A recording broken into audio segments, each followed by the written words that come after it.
রমাদান শব্দের অর্থ উত্তপ্ত হওয়া, আগুনের মতো হওয়া, আগুন। রমাদাতিল কদম আরবিতে বলে, মানে পা যেন পুড়ে যাচ্ছে। হাররুর রমাদা, মরুভূমির মাঝখানে, তপ্ত রোদের মাঝখানে দুপুরে যেই আগুনের মতো সাইমুম তাপ ছড়ায়, এটাকে বলা হয় রমাদা। তো রমজান মাসে আপনি উত্তপ্ত হবেন, আগুনের মতো হবেন, শয়তানের জন্য, পাপাচারের জন্য, অন্যায়ের বিরুদ্ধে আপনি আগুন, একটা অগ্নিমূর্তি ধারণ করবেন। আপনার জীবনে যত পাপাচার, আগুন যেমন খড়কুটোর স্তূপকে জ্বালিয়ে দেয়, রমাদানের আগুন আপনার অন্তরে সঞ্চারিত করে নফস এবং শয়তানের যত পাপের স্তূপ জীবনে জমেছে এসব জ্বালিয়ে পুড়িয়ে ছাই করে আপনি পরিচ্ছন্ন হবেন, পরিষ্কার হবেন। এজন্যই রমাদান মাস সারাদিন রোজা এবং প্রায় সারা রাত জিকির আজকার, তেলাওয়াত, তারাবি, সাহরি, তাহাজ্জুদ, এইসব কিছুতে আমাদের কাটে। এখন আমরা রমাদান মাসে যদি বাকি 11 মাসের মতোই থাকি, তাহলে আমরা ভিজা কাঠ। রমাদানের আগুন লাগে নাই আমার গায়ে, আমার অন্তরে সে আগুনটা আসে নাই।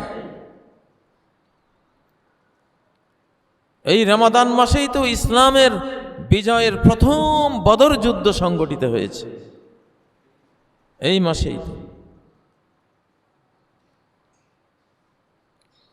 কতটা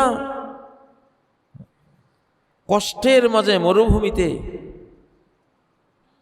সেই যুদ্ধ করে মহানবী সাল্লাল্লাহু আলাইহি সাল্লাম আজকের এই ইসলাম আমাদের জন্য রেখে গেছে। না হলে শত্রুরা ইসলামের প্রদীপ সেদিনেই নিভিয়ে দিত, আমরা আর জান্নাতের পথ খুঁজে পেতাম না। আল্লাহুম্মা ইন শি'তা লাম তু'বাদ, নবীজি বদরের রণাঙ্গনে দোয়া করেছিলেন, আল্লাহ আমার 313 জন, ওরা 1000 দুর্ধর্ষ সৈন্য, আমার তো তীর তলোয়ার সেরকম নাই, অস্ত্রপাতিও নাই। তুমি চাইলে তোমার ইবাদতের এই সিলসিলা আজকেই শেষ হয়ে যাবে। আমরা যদি মরে যাই আর এই পৃথিবীতে তোমার নাম নেয়া লোক আর থাকবে না। আল্লাহুম্মা, হে আল্লাহ, ইন শি'তা, তুমি চাইলে লাম তু'বাদ, তোমার আর ইবাদত হবে না। তুমি যদি আমাদেরকে না বাঁচাও তাহলে আর কে ইবাদত করবে? আর তো কোনো নবীও নাই আমার পরে। তো কতটা উত্তপ্ত হয়েছিলেন সাহাবায়ে কেরাম, শিথিল হন নাই। রমজানে তারা ঠান্ডা ছিলেন না, উষ্ণ থেকে উষ্ণতর ছিলেন। রাতের 7 ঘন্টা 8 ঘন্টা তারাবিতে শেষ, এশার পর থেকে শুরু, ফজরের আগে, সাহরির একটু আগে শেষ। কতটা উত্তপ্ত ছিলেন। আমরা কি সেই উত্তাপ আমাদের ভিতরে আনতে পেরেছি বা কতটুকু এনেছি? হযরত ওসমান 1 রাকাতে গোটা কোরআন প্রথম পারা থেকে শেষ পারা পর্যন্ত 1 রাকাতে পুরা কোরআন শেষ করে ফেলছে। কোন সেই ওসমান? হযরত ওসমান, যিনি কোরআনের রাইটার ছিলেন, কোরআনের কপি করে সারা মুসলিম জাহানে প্রেরণ করেছেন। জামিউল কোরআন বলা হয়। নবীজি যে 1 কপি কোরআন লিখে রেখে গিয়েছিলেন, নবীজি হাজার হাজার লাখো কপি করেছিলেন অন্তরগুলিতে। কোরআন তো আসলে ইলেকট্রনিক কিতাব, সফট কিতাব। এটা হার্ড কপি, এটার আসে নাই আসমান থেকে। হার্ড কপি নবীজি লিখেছিলেন, সফট কপি আসছে অন্তরে। এই জন্য এই বাংলাদেশেই কোরআনের সফট কপি আছে অন্তত 25 লক্ষ। 25 লক্ষ হাফেজ মানে 25 লক্ষ সফট কপি কোরআনের। কোরআন তো হৃদয়ে লিখতে হয়, এটা কিতাবে লেখার আগে হৃদয়ে লিখতে হয়। সাহাবায়ে কেরাম হৃদয়ে লিখে নিয়েছিলেন। আজ পর্যন্ত অদ্যাবধি সেই সিলসিলা জারি আছে এবং বাংলাদেশ হৃদয়ে কোরআন লেখার সবচেয়ে বড় দেশগুলির একটা। আলহামদুলিল্লাহ। রমাদানে আপনি কেন হিফজ করবেন না? আপনি 1 পারার হাফেজ হন, সেটা তো হাফেজ। আপনি 2 পারার হাফেজ হন, সেটা তো হাফেজ। আপনি 3 পারার হাফেজ হন, সেটাও তো হাফেজ। শুধু কেবল পুরা কোরআন হাফেজ হলেই যে হাফেজ, এটা তো না। আমি আমার পিস ইন্টারন্যাশনাল স্কুলে সাধারণ পাবলিক, নারী পুরুষ সবার জন্য হিফজ কোর্স চালু করে দিয়েছি। ইনশাআল্লাহ প্রতি 4 মাসে 1 পারা মুখস্থ করবে। পারবে না? প্রতি 4টা মাস। আমি তো 36 দিনে গোটা কোরআন মুখস্থ করেছি। 36 দিনের মধ্যে হিফজ করার সময় পাইছি 28 দিন, 27 কি 28 দিন। বাকিগুলি তো রান্না বান্না, হাট বাজার, ক্লাস, পোলাপানের পড়ানি, ওটার দিকে গেছে। তা আমি তো দেখেছি যে কোরআনকে জবরদস্ত সংকল্প নিয়া, যে সংকল্পের সাধন কিংবা শরীর পতন, এইরকম সংকল্প নিয়ে লাগলে খুব অল্প সময়ে মানুষ কোরআনের হাফেজ হয়ে যায়। আমি নিজে পরীক্ষা করে দেখেছি। আর করবেন কি? দুনিয়াতে আছেটা কি? আর দুনিয়াতে মূল্যবান জিনিস একটাই আছে, আল কোরআন। রহমানের গুণ, রহমানের নিজের একটা, তার গুণের, তার জাত সত্তার একটা জিনিস পৃথিবীতে আছে, আর কোনোটা নেই। সেটা কি? সেটা আল কোরআন। এটা ওনার জাতে পাক থেকে এটা এই পৃথিবীতে আসছে। এই জন্য ফেরেশতারা পাগল পারা হয়ে জমিনে নেমে আসে। কোথায় কোরআন তেলাওয়াত হয়, ফজরের কোন মসজিদে কার ইমাম সাহেব লম্বা কেরাত পড়ে, ওইদিকে দৌড়ায়। আপনি কোরআনের 1 পারারও হাফেজ হলেন না, জীবনটাই মিছা। সাহাবীরা সবাই হাফেজ ছিলেন, কারো ঘরে লিখিত কোরআন ছিল না। লিখিত কোরআন তো ছিল 1 কপি মাত্র, অর্থাৎ হাফসার ঘরে নবীজি যেটা লিখে দিয়েছিলেন 1 কপি লিখে দিয়ে গেছিলেন, আর সবার হৃদয়ে লিখে নিয়েছিলেন সবাই। আর সাহাবীদের সেই কোরআনিক সমাজ বাংলাদেশে সম্ভব, খুবই সম্ভব। বাংলাদেশে আরব বিশ্বের চেয়েও বেশি হাফেজ। আরব বিশ্বের প্রায় সব মসজিদে আমি দেখি বাঙালি হাফেজরা, পাকিস্তানি হাফেজ, ইন্ডিয়ার হাফেজ। ওদের দেশে হাফেজ খুব কম। সব হাফেজ আমাদের এদিক থেকে যাচ্ছে। কোরআনের জগতে না ঢুকলে আপনার জীবনটাই মিছা, জীবনটাই মিছা। আপনি মরুভূমি।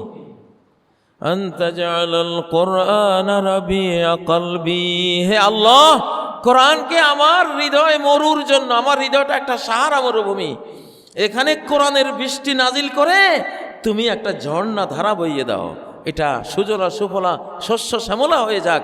ইমানের চারা গাছ আমার মনোজগতে, হৃদয় জগতে উদ্গত হোক। তাওয়াক্কুলের চারা গাছ এখানে জন্ম হোক। হুব্বে ইলাহি, তোমার ভালোবাসার চারা গাছ এখানে জন্ম হোক। হুব্বে রাসূল মুহাম্মদ সাল্লাল্লাহু আলাইহি ওয়াসাল্লাম, ইশকে রাসূলের লতা পাতা এখানে গজিয়ে উঠুক। সেটা তো কোরআনিক বৃষ্টি না হলে মরুভূমিতে কি কিছু বৃষ্টিপাত ছাড়া যেমন মরুতে কিছু জন্মায় না, হৃদয় মরুতে কোরআনিক বৃষ্টি না আসলে কিছু জন্মায় না। এই জন্য এটি কোরআনের মাস। কেন রোজা রাখছেন আপনারা?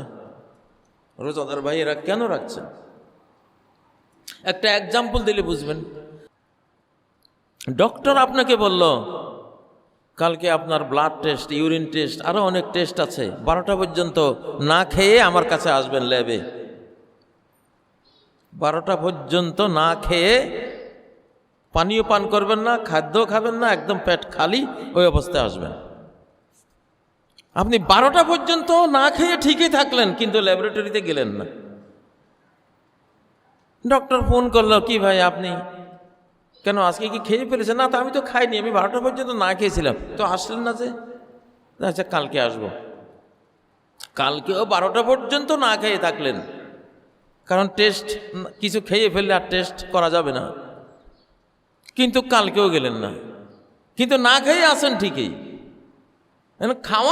না খাওয়ার উদ্দেশ্য হলো টেস্ট করা হবে। আপনি ল্যাবরেটরিতে যাবেন, রক্ত নেবে, ইউরিন নেবে, এটা নেবে, সেটা নেবে, সেই জন্য না খাইতে বলা হয়েছে। খান নাই ঠিকই, কিন্তু ল্যাবের কাছে যান নাই। ডক্টর ফোন দিয়ে বলল যে শেষ, আপনার লাস্ট চান্স আগামীকালকে। আগামীকাল না আসলে আর আপনার মতো রুগীর আমার দরকার নেই। আপনি কালকেও না খাইয়ে থাকলেন, কালকেও গেলেন। তো এই 3টে দিন তুমি যে কষ্ট করলা, কেন কষ্টটা করলা? না খেয়ে।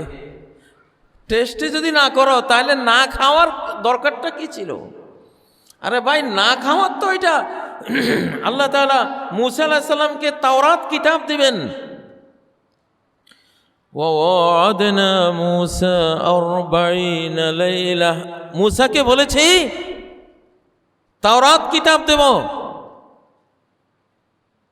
এই কিতাব নিতে হলে পানাহার বর্জন করতে হবে। 30 দিন খাইতে পারবো না, 30 দিন খাইতে পারবো না। আগে বাইজিদ বুস্তামি রহমতুল্লাহ আলাইহির কাছে কেউ মুরিদ হইতে গেলে উনি বলতেন 5 দিন কোনো খাবার নাই। আমার কাছে মুরিদ হওয়া অত সোজা না। আমার কাছে মুরিদ হইতে হইলে 5 দিন খানা নাই। অনেকে ভয়ে পলাইতে, আরে এটা কেমন কথা। যাও, এটা ওনার বিপরে, এটা সুন্নত না, এটা কিছু না, এটা ওনার ব্যক্তিগত বিষয়। তো আল্লাহ মূসা আলাইহিস সালামকে বললেন, আমার পেটে খাবার রাখি তো আমার কিতাব বুঝবে না। পেট ভর্তি থাকলে আসমানের রুহানি বার্তা, আধ্যাত্মিক বার্তা বোঝা যায় না। আধ্যাত্মিক বার্তা ধারণ করার জন্য, রিসিভ করার জন্য, বুঝার জন্য, ধারণ করার জন্য পেট খালি রাখতে হয়। এজন্য মূসাকে বলেছেন, আসো তুর পাহাড়ে, 30 দিন খাবার নাই। তখন রোজা ছিল মাগরিব টু মাগরিব, মাগরিব টু মাগরিব। মাগরিবের পরে খাইছেন, এরপরে ঘুমাইছেন, আর খাবার নেই। আগামীকাল মাগরিবের টাইমে সূর্য অস্ত যাবে, তখন খাবেন। প্রায় 24 ঘন্টার রোজা। সেই রকম রোজা মূসা আলাইহিস সালাম 30টা পালন করেছেন তাওরাত কিতাবের লোভে। তাওরাত কিতাবটা পাবো, না খাইলাম তাতে সমস্যা কি? কিন্তু উনি একটা ভুল করে ফেলছেন, মেসাক করে ফেলছেন। ওই সময় রোজাদার মেসাক করবে না, এটাই ছিল নিয়ম। মেসাক করে ফেলছেন, আল্লাহ বললেন পেনাল্টি, আরো 10 দিন রোজা রাখতে হবে।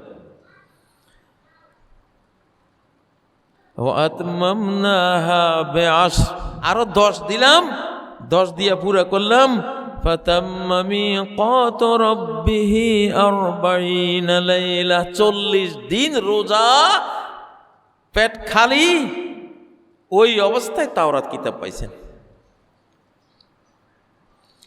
আপনারা তো পেট খালি করাইছে কোরআন পড়ার জন্য, কোরআনে পড়লেন না তো, আপনি পেট খালি করি আপনার লাভ হইল কি? লাআল্লাকুম তাত্তাকুন, তাকওয়ার জন্য। তাকওয়া তো আসবে কোরআন থেকে। হুদাল লিল মুত্তাকিন, হুদাল লিল মুত্তাকিন। কোরআনের হেদায়েত পাইলেই না আপনি মুত্তাকি হবেন। লাআল্লাকুম তাত্তাকুন হবেন তো কোরআন দিয়া। সিয়াম এটার জন্য গ্রাউন্ড ফ্লোর তৈরি করে দিচ্ছে, মাঠ তৈরি করে দিচ্ছে। কোরআন আসবে, আলো জ্বালাবে, আলো দিয়ে আপনি এই অন্ধকার পৃথিবীতে চলবেন। মানুষ যেমন আজ এই যুগের মানুষ ওই দিন, ধর্ম আর রাজনীতি একসাথ করে ফেলায়। ধর্ম আর রাজনীতি একসাথ না, এক জিনিস না, দুইটা কিন্তু দুই জিনিস। ধর্ম আলাদা, রাজনীতি, রাষ্ট্র পরিচালনা এটা আলাদা জিনিস। রাষ্ট্র পরিচালনা হলো দুনিয়া, আর সালাত, যাকাত, সিয়াম, হজ ইত্যাদি এটা হলো দিন। অনেকে হয়তো ভাবছেন এটা কেমন উল্টা কথা, এতদিন শুনি আইছি কি এখন কি না।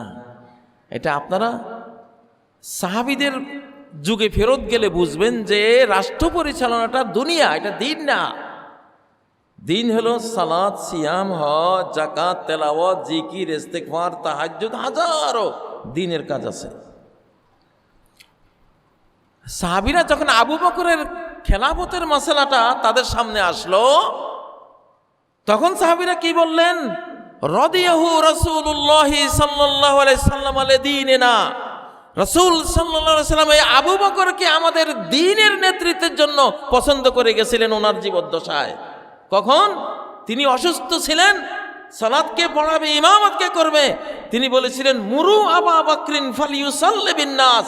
বুখারী, মুসলিম সহ সবগুলো বড় বড় হাদিসের কিতাবে এই হাদিসটি আছে। আবু বকরকে বলো আমার মুসাল্লায়, আমার জায়নামাজে দাঁড়িয়ে সে ইমামত করবে। আবু বকরের রাষ্ট্রপ্রধান হওয়ার ভিত্তি সাহাবীরা এটাকে ধরছেন যে দ্বীনের ইমামত, দ্বীনের নেতৃত্ব আল্লাহ আবু বকরের হাতে তুলে দিয়েছেন। আফালা নারদাহু লিদুনিয়ানা, তাহলে আমরা কি আমাদের দুনিয়ার জন্য, আমাদের দুনিয়াবি রাষ্ট্রটা চালাবার জন্য আবু বকরকে পছন্দ করব না? অবশ্যই করব। তাহলে সাহাবীরা বলছেন দ্বীনের নেতৃত্ব আলাদা, দুনিয়ার নেতৃত্ব আলাদা। রাষ্ট্র চালানো এটা দুনিয়া, এটা দ্বীন না। কিন্তু আছে এখানে একটা বিশাল কিন্তু আছে। কিন্তুটা কি? রাষ্ট্র পরিচালনা এটা দ্বীন নয়, ধর্ম নয়, এটা দুনিয়া। কিন্তু দুনিয়ার এই রাজনীতির অন্ধকার গিরিপথে ধর্মের প্রদীপ হাতে যদি না চলেন, তাহলে গিরিখাতে পড়ে আপনার জীবন শেষ হয়ে যাবে। আপনি ধর্মের প্রদীপ হাতে না নিয়ে যদি রাষ্ট্র চালাতে যান, তাহলে আপনি ফেরাউন হবেন, আপনি নমরুদ হবেন, আপনি হিটলার হবেন, আপনি চেঙ্গিস খান হবেন, আপনি হালাকু খান হবেন, আপনি গৌর গোবিন্দ হবেন, আপনি ফ্যাসিবাদী হবেন। আর ধর্মের প্রদীপ হাতে যদি দুনিয়া নামক এই অন্ধকার জগৎটা চালাতে যান, রাষ্ট্র চালাতে যান, ধর্মের প্রদীপ হাতে যদি দুনিয়াবি কাজটা করতে যান, তাহলে আপনি আবু বকর, আপনি ওমর, আপনি উসমান, আপনি আলী, আপনি সুলতান সুলেমান, আপনি আওরঙ্গজেব, আপনি শাহজালাল, শাহপরান, খান জাহান আলী, আপনি একজন মাহাদি টাইপের, ইমাম মাহাদি টাইপের একজন আল্লাহওয়ালা। পার্থক্য এখানে। রাষ্ট্র পরিচালনা দিন নয়, ওটা কি দুনিয়া। কিন্তু ধর্মের প্রদীপ ছাড়া আপনি ওই অন্ধকার রাজনীতির জগতে ঢুকলেন, ফেরাউনের মতো মারা পড়বেন, নমরুদের মতো মারা পড়বেন, ঠিক না? হিটলারের মতো সর্বনাশা হবেন, নিজেও যাবেন, নিজের জাতিকেও শেষ করবেন। এইটুকু পার্থক্য। এই জন্য ধর্ম, দিন হলো প্রদীপ, আলো। এটা কি? এই আলোটাই হলো কোরআন। এই আলোটাই এই রমাদানে আসছে সারা পৃথিবীতে, সকল যুগে। এখন কোন ধর্মের প্রদীপ, কোরআনের প্রদীপটা লাগবে কিনা? নেতাদের জন্য লাগবে কিনা? লাগবে কিনা? না লাগলে কি ফেরাউন, নমরুদ, হিটলার, চেঙ্গিস, হালাকু খান সেও মরছে, নিজের জাতিও কি জাতিটাকেও মারছে। ফেরাউন কি একলা মরছে? নিজের জাতিরও মারছে। নমরুদ কি একলা মরছে? নিজের জাতিটাকেও মারছে। আর আবু বকর, ওমর, ওসমান, আলী, হজরতে সুলাইমান, হজরতে দাউদ, হজরতে মুহাম্মদ সাল্লাল্লাহু আলাইহি ওয়াসাল্লাম, ওনারা যে ধর্মের প্রদীপ দিয়ে দুনিয়াকে দেখেছেন, দেখে দেখে চলেছেন, চালিয়েছেন, তারা কি ধ্বংস করেছেন? তারা সফল করে দিয়ে গেছেন, ঠিক নয় কি? এই জন্য ওই ধর্মীয় রাজনীতি বলে গালি দেওয়া, মৌলবাদী, ওনার রাজনীতি হলো মৌলবাদী, মিথ্যা কথা এগুলো, মিথ্যুকেরা, এরা মূর্খ, গণ্ড মূর্খ। ধর্মীয় কোনো রাজনীতি নেই, রাজনীতি হলো দুনিয়া। সাহাবীরা বলছেন আফালা নারদাহু লিদুনিয়ানা, আবু বকর খলিফা হবে, এটা দুনিয়া। আমরা দুনিয়ার জন্য তারে পছন্দ করতেছি, কারণ ধর্মের আলো তার হাতে আছে, ধর্মের প্রদীপ তার হাতে আছে, হেডলাইট আছে একটা। আপনি জিপ চালাচ্ছেন অন্ধকার পাহাড়ি রাস্তা দিয়া, আপনার হেডলাইট বন্ধ হয়ে গেছে, আপনি কি করবেন? যে কোনো মুহূর্তে আপনি 500 ফিট নিচে গিয়ে পড়বেন, ঠিক নয় কি? এই জন্য আপনার হেডলাইট ঠিক আছে কিনা আগে ওইটা যতক্ষণ হেডলাইট ঠিক আছে চলবেন, লাইট বন্ধ স্টপ, ঠিক নয় কি? ব্যাপার হলো এইটা। তো যাই হোক, এখন আমরা পেট খালি করেছি কি জন্য? কোরআন পড়ার জন্য। বাংলাদেশে এখন যারা নেতৃত্ব দেওয়ার জন্য আছেন, ওনারা তো পেট খালি করছেন, অনেকেই রোজা অনেকে রাখে, ঠিক না? কিন্তু বন্ধুরা, পেট খালি যেমন ডক্টর বলেছেন 12টা পর্যন্ত পেট খালি রাখবা, টেস্ট হবে এই জন্য, ঠিক না? তো আল্লাহ বলছেন সুবহে সাদিক থেকে সূর্যাস্ত পর্যন্ত পেট খালি, কারণ তোমার কোরআন ডাউনলোড হবে। এই সময় কোরআন পড়তে হবে, তোমাকে কোরআন পড়তে হবে, পড়তেই হবে, কোরআন পড়তেই হবে। রোজা যেমন রাখতেই হবে, রোজা অবস্থায় কোরআন পড়তেই হবে ইনশাআল্লাহ। আমি তো আমার এই 65 বছর বয়সে আমি তো ইনশাআল্লাহ ডেলি 8 পারা 9 পারা আমার হয়, আলহামদুলিল্লাহ। একটা তো আমি 7 দিনে খতম করি, ওটা চালু রেখেছি। আবার তারাবিও পড়ি নিজে, 30 পারা ডেলি 1 পারা করে পড়ি। এটার সাইডে ফাইডে আরও আমি হিসাব করছি আমার 7-8 পারা 9 পারা হয়ে যায়। কই আমি কি দুর্বল হয়ে গেছি? আমার তো আরও খালি এনার্জি আসতেছে। কোরআন পড়লে মনে হয় যেন রোজায় নাই, আমি রোজা রাখিই নেই, এত এনার্জি কোরআনে দেয়। আল্লাহু আকবার। তাহলে রোজা কি রাখতে হবে না রাখতেই হবে? রাখতেই হবে, মানে না রেখে কোনো উপায় নাই। তাহলে তেমনি রোজা মুখে কোরআন পড়তে হবে নাকি পড়তেই হবে? পড়তেই হবে। না পড়লে আপনি গবেট রোজাদার, আপনি পেট তো খালি করছেন, কোরআন ডাউনলোড করবেন ওই জন্য, ঠিক না? ঠিক না? এখন ওই যে টেস্টওয়ালার মতো আর কি, পেট খালি করছে, টেস্টে করে নাই, হুদাই খালি উপবাস করে কষ্ট করে, হ্যাঁ, আদা মরা হয়েছে। নবীজি তো এটাই বলে গেছেন, রুব্বা সাইমিন লাইসা লাহু মিন সিয়ামিহি ইল্লা সাহার ওয়া ইল্লাল আতশ ওয়াল জু। কত রোজাদার রোজা রাখছে, বেচারা রোজা রাখি হুদা এই ক্ষুধা আর পিপাসায় কষ্টই করছে, আর কিছু পায় নাই। কারণ এটা তো তোমাকে কোরআনের জন্য পেটটা খালি করা হয়েছে। তুমি কোরআন পড়ো নাই, কোরআন বুঝো নাই, চেষ্টাও করো নাই যে আমি যাক এই রমজানে 30 দিন অন্তত 30 পাতা মুখস্থ করব। সম্ভব না? হ্যাঁ, এখন যদি আমি রাইফেল একটা আনি, কই তুই হয় আজকে 1 পাতা মুখস্থ করবি, নাহলে তোর দিমো আমাকে নয়। তখন বলছে স্যার আমার 10 মিনিটে মুখস্থ হয়ে যাবে, আপনি চিন্তা করেন, ঠিক না? যদি দেশে এমন নিয়ম থাকে যে পুলিশ বন্দুক লই আইব, যে কোরআন 1 পাতা ডেলি মুখস্থ করবে না, তার ক্রস ফায়ার বা তার একটা বিরাট, দেখবেন 1 পাতা কি ডেলি জান বাঁচাবার জন্য 10 পাতা মুখস্থ করে ফেলবেন। আমি তো নর্মালি আমি যে এক দিনে কোনো দিনে 1 পারা মুখস্থ করছি, আমি যে প্রত্যেক দিন 1 সমান তো মুখস্থ করি নাই। কোনোদিন শরীরটা একটু দুর্বল ছিল, আধা পারা মুখস্থ করে এসেছি, পরের দিন 1.5 পারা মুখস্থ করে নিছি। হ্যাঁ, আপনাদেরকে কোরআন যে কেমনে পড়াইতে হবে, এই আখেরি জামানায় কি এরকম আকাশের বন্দুক নাজিল হবে? উপায় নাই। তাহলে রোজা যেমন রাখতেই হবে, কোরআন তেমন পড়তেই হবে। ইন্নাল্লাযী ফারাদা আলাইকাল কুরআন, নিশ্চয়ই ওই আল্লাহ যিনি ফারাদা ফরজ করেছেন, অব্লিগেটরি করেছেন, পড়তে হবে করেছেন আল কোরআন, কোরআনকে। তাহলে রোজা যেমন রাখতেই হবে, কোরআন নিজেই বলছে ফারাদা আলাইকাল কোরআন, সূরা আল কাসাসের মধ্যে একদম শেষ পৃষ্ঠার আয়াত, যে আল্লাহ তোমার উপরে কোরআনকেও ফরজ করে দিয়েছেন। আল্লাহু আকবার। কোরআন হলো, কোরআন হৃদয়ে নেওয়া মানে আপনি অমর হয়ে গেলেন, আপনার আর মৃত্যু নেই, মৃত্যুহীন হয়ে গেলেন, এই সিনা অমর হয়ে গেল।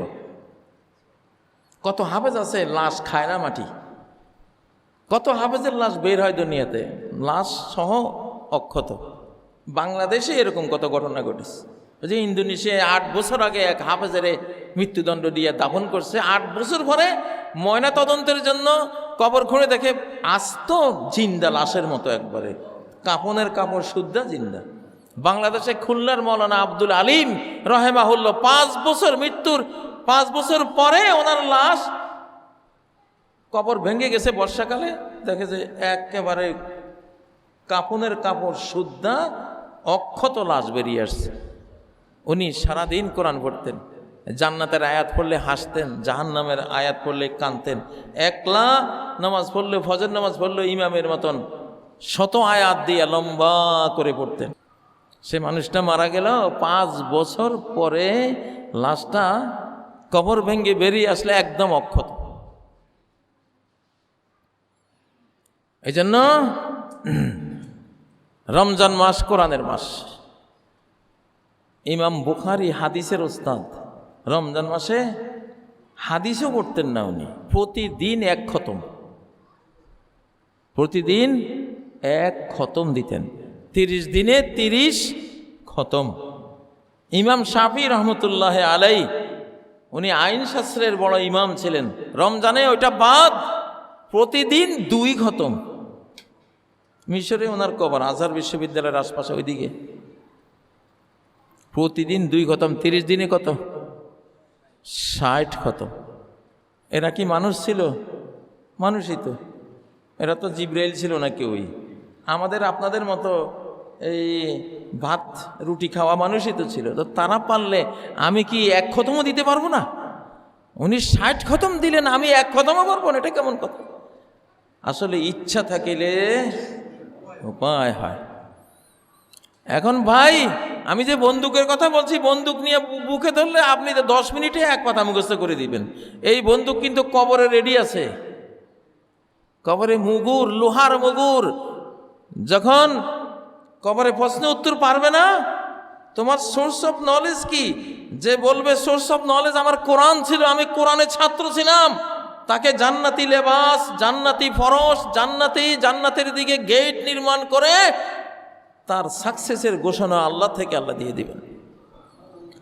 আর যে বলবে হা হা লা আদরি, হায় হায় আমি তো লা আদরি, আমি তো কিছুই জানি না, আমি লা আদরি ইউনিভার্সিটির ছাত্র, আমি তো কিছুই জানি না, তখন ইউদরাবু বিমিতরাকাতিন মিন হাদিদ, লোহার হাতুড়ি, লোহার মুগুর রেডি আছে, ফেরেশতা ওই মুগুর দিয়া কান আর এই যে মাথার মাঝখানে সবচেয়ে নরম জায়গা তো এইটা, তাই না?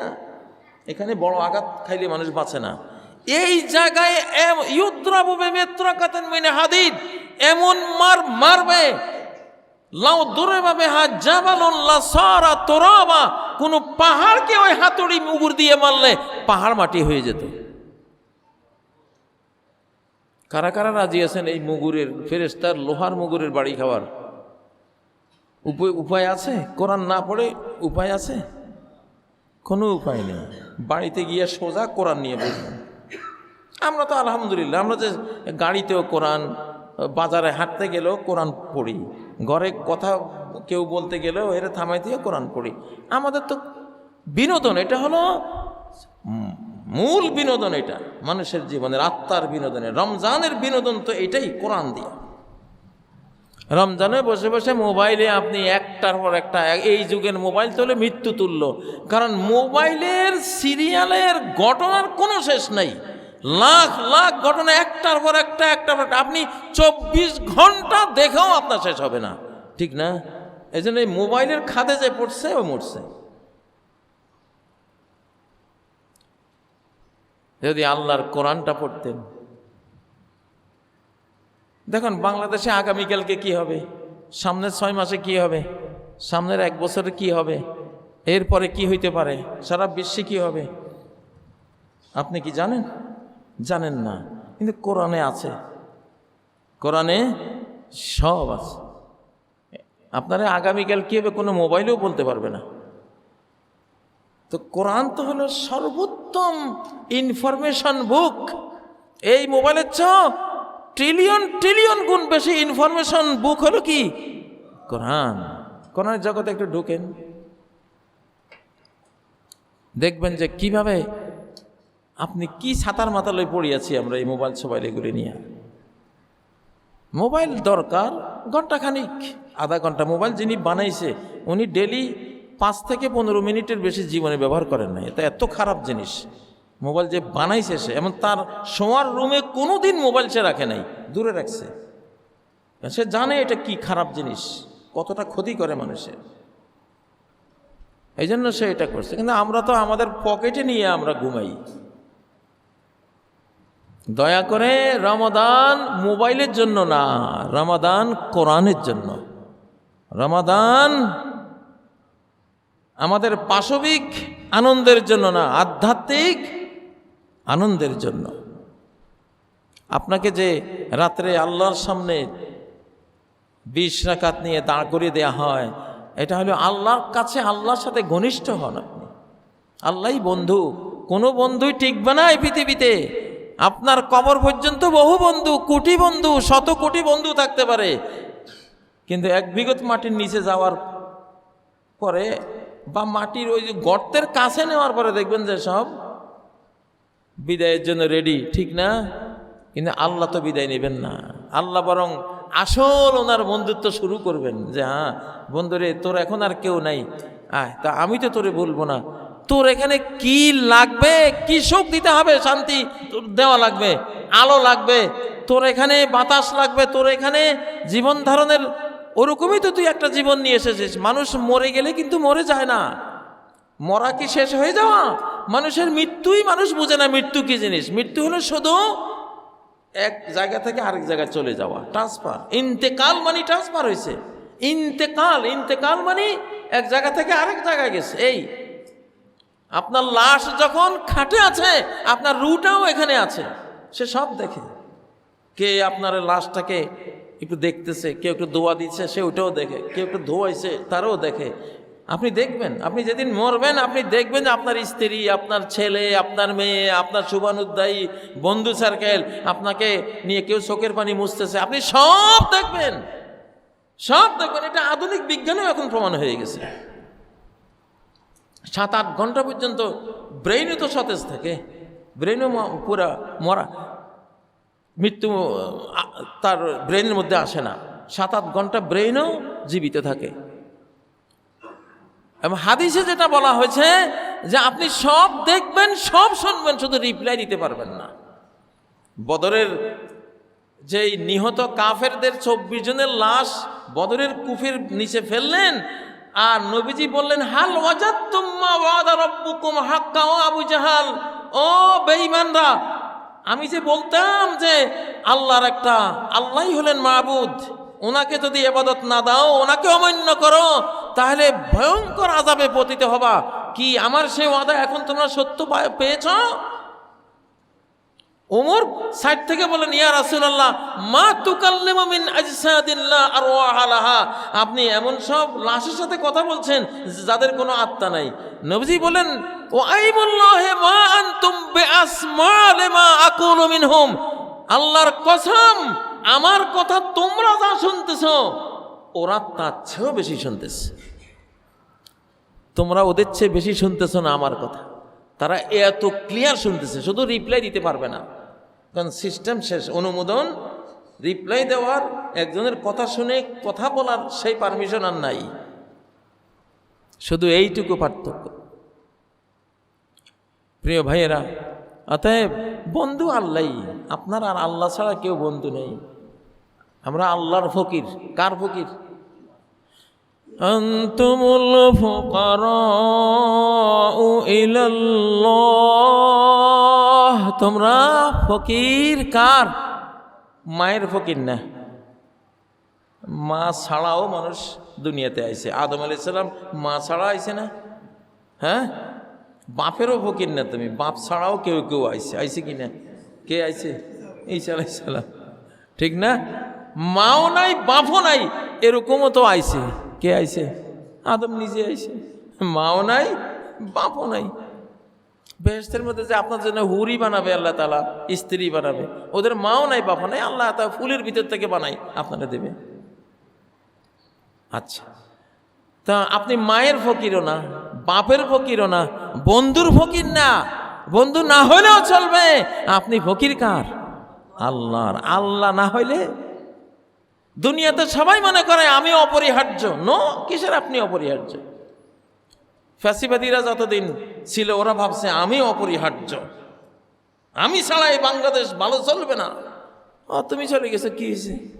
কিছু হবে না। এখন যারা আছেন ওনারা যদি মনে করেন আমরা অপরিহার্য, আমরা ছাড়া দেশ চলবে না, মিথ্যা কথা। আপনি যান না, আপনার চেয়ে আরো ভালো চলবে, ঠিক না?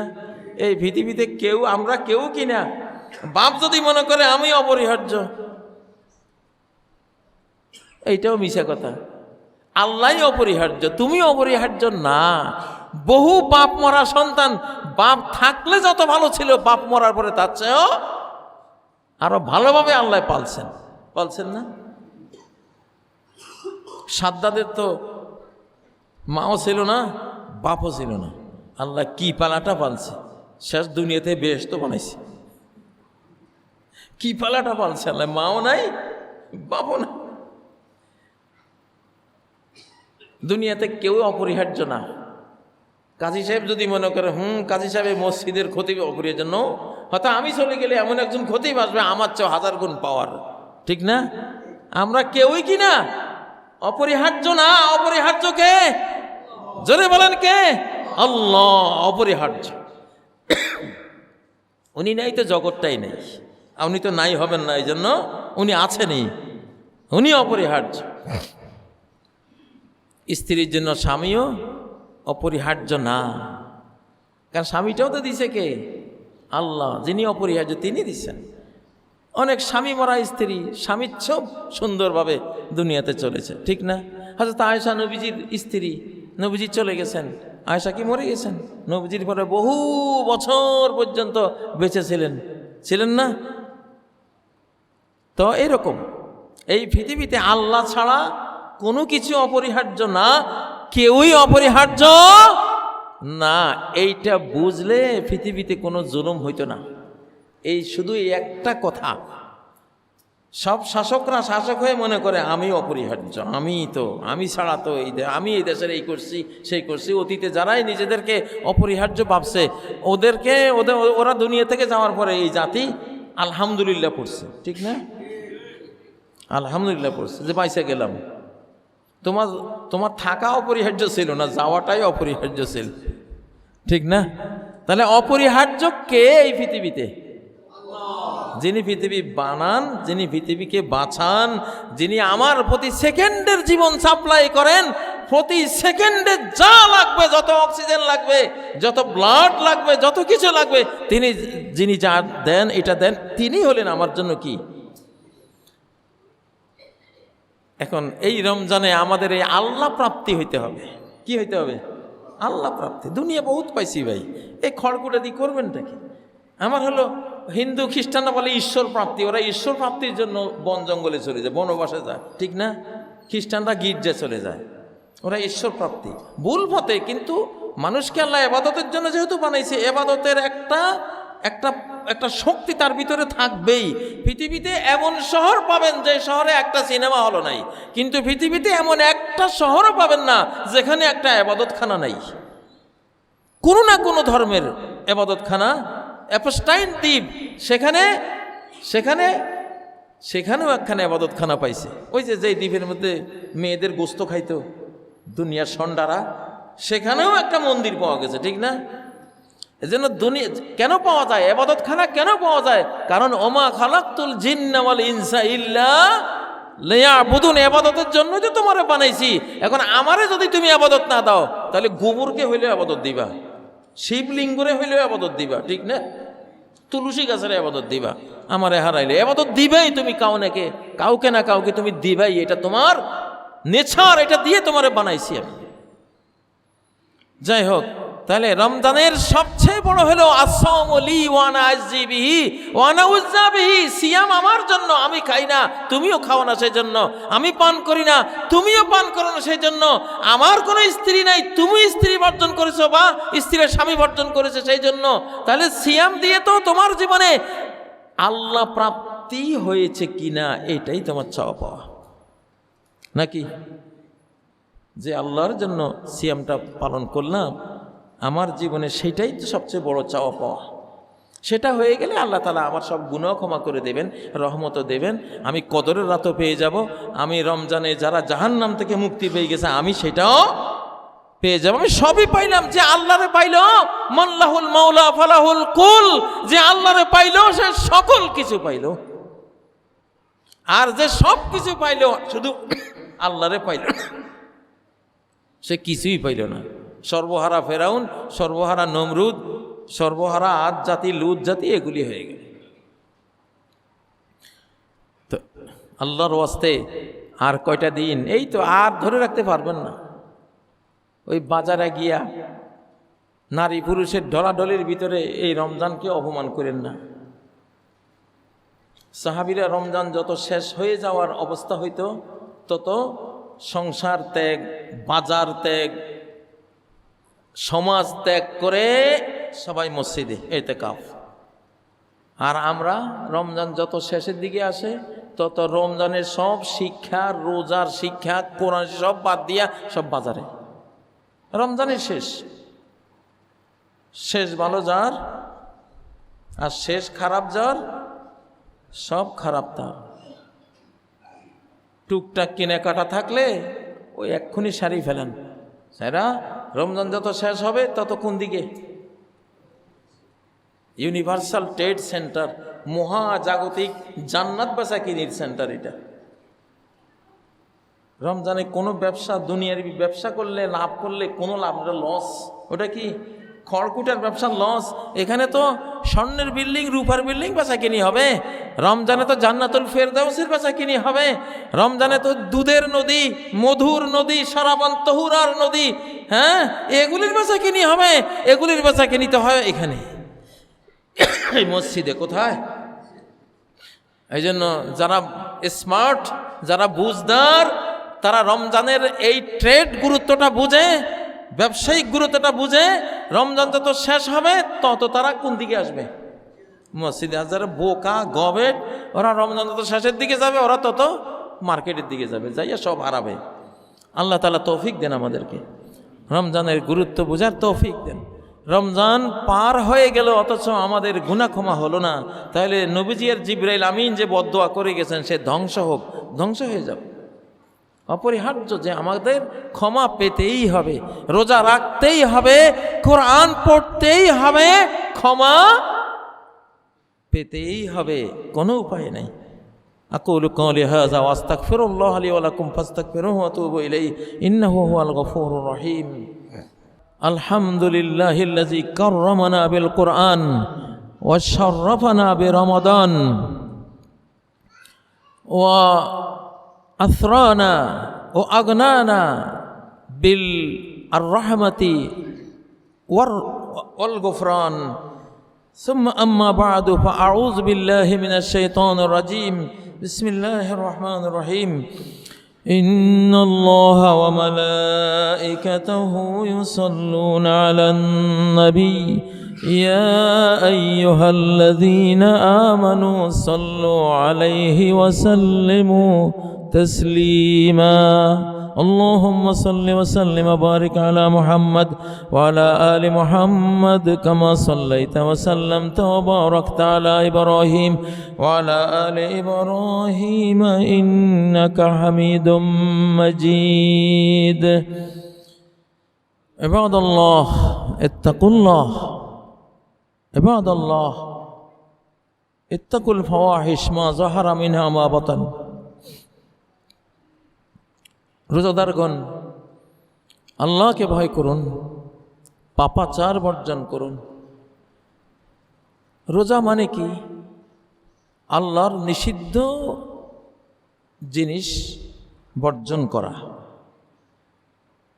তিনটা হালালকে রমজানের দিনের বেলায় আল্লাহ হারাম করে দিয়েছেন। হালাল স্ত্রী এখন হারাম, হালাল পানীয় এখন হারাম, হালাল খাদ্য এখন হারাম। কি বুঝালেন? যে আমি যেটা নিষিদ্ধ করব সেটা বর্জন করাই তোমার ইবাদত, সেটাই বড় রোজা, সেটাই কি বড় রোজা। যে আমার অর্ডার যেটা নাই, নিষিদ্ধ করে দিয়েছে, নিষেধ করেছি, সেটা না করাই তো রোজা। আর যেটা আদেশ করেছি সেটা করবা, সেটা করাই কি রোজা। একটা প্রশিক্ষণ দিচ্ছেন, সারা বছর এইভাবে চলবা। আমি যা নিষেধ করেছি, যে পাপাচার নিষেধ করেছি, জুলুম অত্যাচার নিষেধ করেছি, হ্যাঁ, হারাম খাওয়া নিষেধ করেছি, পরের সম্পদ খাওয়া নিষেধ করেছি, খুন খারাপে নিষেধ করেছি, জুলুম অত্যাচার নিষেধ করেছি, গীবত নিষেধ করেছি, কারো ইজ্জত মারা নিষেধ করেছি। এগুলো বর্জন করা হলো রোজা। আর যেগুলো করতে বলেছি, সালাত পড়ো, কোরআন পড়ো, রমজানের রোজা অবস্থা 4টা কথা বেশি বেশি বলো, আশহাদু আল্লা ইলাহা ইল্লাল্লাহ বেশি বেশি বলো, আস্তাগফিরুল্লাহ বেশি বেশি বলো, আল্লাহুম্মা ইন্নী আসআলুকাল জান্নাহ, আল্লাহ তোমার কাছে জান্নাত চাই বেশি বেশি বলো, আল্লাহুম্মা ইন্নী আউযু বিকা মিনান নার, আল্লাহ তোমার কাছে জাহান্নাম থেকে মুক্তি চাই। এই 4টা কথা বেশি বেশি বলো। 2টা তোমার জন্য, 2টা আল্লাহর জন্য। আল্লাহর জন্য 2টা হলো আশহাদু আল্লা ইলাহা ইল্লাল্লাহ, আস্তাগফিরুল্লাহ। আর তোমার জন্য 2টা হলো জান্নাত চাই, জাহান্নাম থেকে মুক্তি চাই। সম্মানিত বিরাদারানে ইসলাম, বহু পাপ হয়েছে পৃথিবীতে, পাপ ধোয়ার আর জায়গা নেই। এই পৃথিবীতে এখন আর পাপ ধরতেছে না। এই জন্য সৃষ্টিকর্তার একটা মার, ওনার একটা শুদ্ধিকরণ অভিযান এখন চলতেছে পৃথিবীতে, চলবে। আমরা বহুবার বলেছি 2024 পরবর্তী পৃথিবী এটি কোরআনের, ইমাম মাহদির, ঈসা আলাইহিস সালামের, এটি মুসলিম জাতির উন্নয়ন ঘটবে। যারাই ইসলামে আসবে তাদেরই উন্নয়ন ঘটবে। এটা বিভিন্নভাবে আসে। অনেক সময় আপনি বুঝবেন স্পষ্ট যে হ্যাঁ আমি পেয়েছি, আবার অনেক সময় আপনি দেখবেন যে আমি পাইনি। সেই না পাওয়ার ভিতরে হাজারো লাখো পাওয়ার বীজ লুকিয়ে আছে। না পাওয়ার ভিতরেও কোটি পাওয়ার বীজ আল্লাহ লুকিয়ে দেন। এটা হেকমা রব্বানি, হেকমা, তার কৌশল। না পাওয়ার ভিতরেও প্রাপ্তি থাকে। খিজির আলাইহিস সালাম যে ওই যে ওদের নৌকাটা ভেঙ্গে ডুবিয়ে দিয়েছিলেন, ওইটাই ছিল তার বেঁচে থাকার অবলম্বন। সেই কারণে বেঁচে গেছে, না হলে বাঁচত না। তো এই জন্য মুমিন সে দুঃখেও বিজয়ী, সুখেও বিজয়ী। মুমিনের কোনো হার নাই। রাজার হাতি মরলেও লাখ টাকা, বাঁচলেও কি লাখ টাকা। তো এই জন্য এখনকার পৃথিবী, আমি এই মসজিদেই খুতবায় বহুবার বলেছি, এটা আল্লাহর হাতে সরাসরি। পৃথিবীতে আর এখন পাপাচার করে টিকে থাকার কোনো সুযোগ নাই, কোনো সম্ভাবনা নাই। তরিত যেই কেউ অন্যায় করবে, পাপাচার করবে, জুলুম অত্যাচার করবে, হ্যাঁ, যেই কেউ বেইনসাফি করবে, যেই কেউ অন্যায় অনাচার করবে, অতি অল্প সময় এসে আল্লাহর ধরার আওতায় সে পড়ে যাবে। সময় লাগবে না, এখন আর সময় লাগবে না। ইমার্জেন্সি পিরিয়ড চলছে, আপনারা দেখতে থাকবেন ইনশাআল্লাহ। তো সবাইকে পাপের পথ বর্জন করা উচিত, অন্যায়ের পথ বর্জন করা উচিত। এটা আখেরি জামানা, আল্লাহ তাআলা তার কাজ করে যাচ্ছেন। দাজ্জাল এক দ্বীপে লুকিয়ে গোটা পৃথিবীকে সে ছড়ি ঘুরাচ্ছে। দাজ্জাল সে আছে, সে কোনো এক দ্বীপে লুকিয়ে থেকে সে গোটা পৃথিবীকে পাপাচার দিয়ে ভরে দিচ্ছে। ইমাম মাহদিও আছেন লুকানো, দাজ্জালও লুকানো, ওনার কাউন্টার যে ইমাম মাহদি উনিও লুকানো। 2 লুকানো কাজ করে যাচ্ছে, কেউই বসে নাই। সামনে ইমাম মাহদিও প্রকাশ পাবে, দাজ্জালও প্রকাশ পাবে, মুখোমুখি সংঘর্ষ হবে, দাজ্জাল নিপাত হবে, ইমাম মাহদি ঈসা আলাইহিস সালাম কি হবেন? বিজয়ী হবেন। কিন্তু এখন হলো সব চোখের অন্তরালে তারা কাজ করতেছেন, কিন্তু করতেছেন। সত্যের বিজয় এখন অবশ্যম্ভাবী, অসত্যের পরাজয় এখন অবশ্যম্ভাবী। 2 দিন আগে আর পর নবীজিকেও সাহাবীরা বলতেন, ইয়া রাসূলুল্লাহ, আপনি না বলেছিলেন যে আমরা বিজয়ী হব, আপনি না বলেছিলেন কত। তো নবীজি কি বললেন? শোনো, আল্লাহ তাআলার একদিন আমাদের 1000 বছরের সমান না। আল্লাহর কাছে একদিন, ইন্না ইয়াওমান ইনদা রাব্বিক কাআলফি সানাতিম মিম্মা তাউদ্দুন, আল্লাহর একদিন পৃথিবীর 1000 বছরের সমান। তাহলে ওই দিনের 1 ঘন্টা এই পৃথিবীর অন্তত 20-30 বছর চলে যাবে 1 ঘন্টার ভিতরে, ঠিক না? আরো বেশি। তো সময়ের তারতম্য আছে। তো ওলা কিন্নাকুম তাস্তাজিলুন, তোমরা তাড়াহুড়া করতেছো, তাড়াহুড়া করো না। এটা তো 1400 বছর আগে নবীজির কথা। ঠিকই দেখেছেন, নবী সাল্লাল্লাহু আলাইহি সাল্লাম বিজয়ী হয়েছেন মক্কা বিজয়ের দিন। তারা সবাই তখন হাসতে হাসতে বুঝে নিয়েছেন যে হ্যাঁ, এইটাই আপনি আসলে বলেছিলেন, আমরা তখন বুঝি নেই। তো মুমিনদের, মুসলিম উম্মার পরাজয়ের কোনো আর আশঙ্কা নাই। কিন্তু ক্ষণকালীন সারা বিশ্বব্যাপী মুসলিমদের পরীক্ষা নিরীক্ষা হবে, কষ্ট হবে, যুদ্ধ বিগ্রহ হবে, কিন্তু ফাইনাল বিজয়টা কার? ওয়াল আকিবাতু লিল মুত্তাকিন। তো আমার পক্ষ থেকে মেসেজ হলো, পৃথিবীতে পাপ আর ধরছে না, পাপ রাখার আর জায়গা নেই। পাপের পরিমাণ এত বেড়ে গেছে, এই জন্য আকাশ থেকে অ্যাকশন আসবে, ভয়াবহ অ্যাকশন আসবে। পাপের পথ বর্জন করুন, অন্যায়ের পথ বর্জন করুন, ন্যায়ের পথ, পুণ্যের পথে চলুন। আল্লাহ তাআলা তাহলে যারা পুণ্যের পথে চলবেন তাদেরকে মুক্তি দেবেন ইনশাআল্লাহ। পাপের পথ যারা বর্জন করবেন তারা মুক্তি পাবেন। বাকিরা আমরা যে বলি পৃথিবীতে 500-600 কোটি মানুষ মারা পড়বে, ওরা তারাই যাদের অন্তর মরে গেছে, যারা পাপও বুঝে না, পুণ্য বুঝে না, সব এক সমান হয়ে গেছে যাদের কাছে। এরা পৃথিবীতে বেঁচে থাকলে পৃথিবীকে ভালো বানানো যাবে না। এই জন্য এই শ্রেণীর শত শত কোটি মানুষ আল্লাহর মার খেয়ে দুনিয়া থেকে বিদায় হয়ে যাবে। আমরা যাতে তাদের মধ্যে সামিল না হই, আমরা যাতে যারা বেঁচে যাবে বা মরলেও সত্যের পথে মরে শহীদি মরণ, শহীদি মর্যাদা পাবো, আল্লাহ যাতে সেই তৌফিক আমাদেরকে দান করেন। আল্লাহ তাআলা বাংলাদেশকে রহম করুন। বাংলাদেশের পরিস্থিতি, পরিবেশকে আল্লাহ তাআলা এই দেশের জনগণের অনুকূল করে দেন আল্লাহ। শাসকদেরকে জনগণের জন্য রহমত করে দেন আল্লাহ। শাসকরা যাতে আপনাকে ভয় পায় এবং জনগণকে যাতে তারা কোমল আচরণ করে, দয়াময়ের আচরণ করে, জাস্টিস ইনসাফের আচরণ করে গণমানুষের প্রতিপালন করে, তাদের সেই তৌফিক দেন আল্লাহ। আয় আল্লাহ, পাপের পথ থেকে আমাদের মুক্তি দেন, পুণ্যের পথে আমাদেরকে গতিশীল করে দেন আল্লাহ।